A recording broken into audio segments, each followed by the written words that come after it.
dia angka yang jadi target pemerintah di tahun depan. Kita akan ulas lebih dalam di Kompas Bisnis pagi ini bersama saya Glenis Oktania. Yang pertama kita lihat terlebih dahulu bagaimana pergerakan inflasi. Kita buka datanya, saudara. Kami ambil gambaran inflasi di saat pandemi mulai dari 2020 hingga 2022. Kita lihat ya grafisnya cukup signifikan ya. Sempat berada di bawah tepatnya di Desember 2020 hingga Januari 2021. Ini sekitar 1,68%.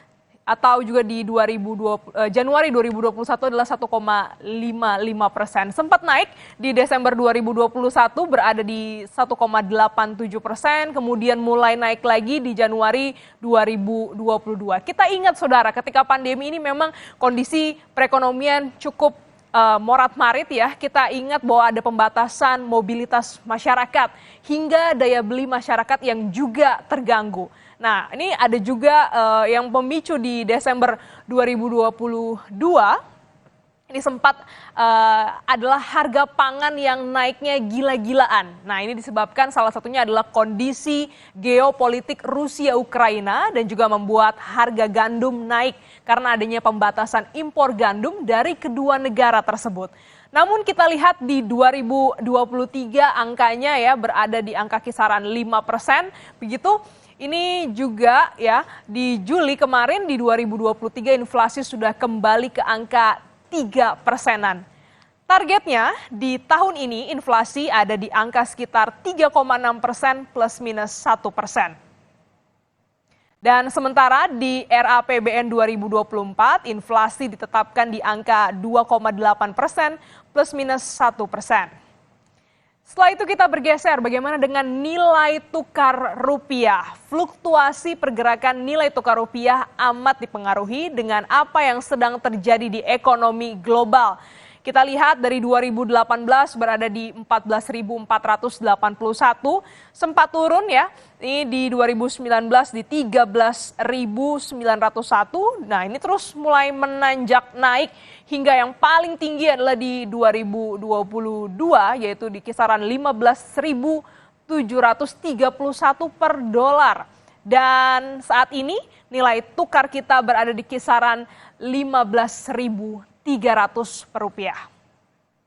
Dan target di RAPBN tahun depan nilai tukar rupiah ada di angka sekitar Rp15.000 per dolar. Dan saudara, data terakhir yang akan kami ulas ini terkait dengan pertumbuhan ekonomi.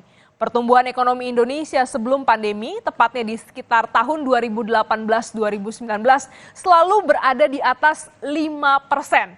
Kemudian datanglah pandemi, tepatnya sekitar 2020-2021. Nah, ini sempat juga membuat pertumbuhan perekonomian kita ini terkontraksi bahkan minus di 2%. Kira-kira seperti ini grafisnya saudara. Dari 2019 kita berada di pertumbuhan ekonomi kita 5,02%.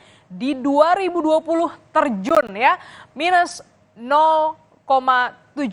Dan mulai lagi ya ini merangkak naik ya, berhasil diperbaiki di 2021 di kisaran 3,69%.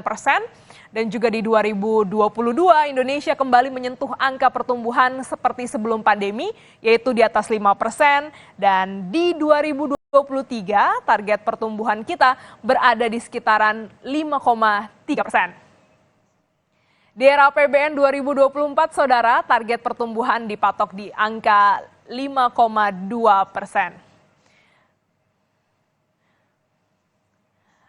Dan saudara tetaplah bersama kami karena usai jeda kami juga masih akan membahas ini bersama dalam dialog terkait dengan bagaimana postur RAPBN di 2024. Apakah ini mampu menopang pertumbuhan perekonomian dan juga badai yang mungkin terjadi di tahun depan. Tetaplah bersama kami.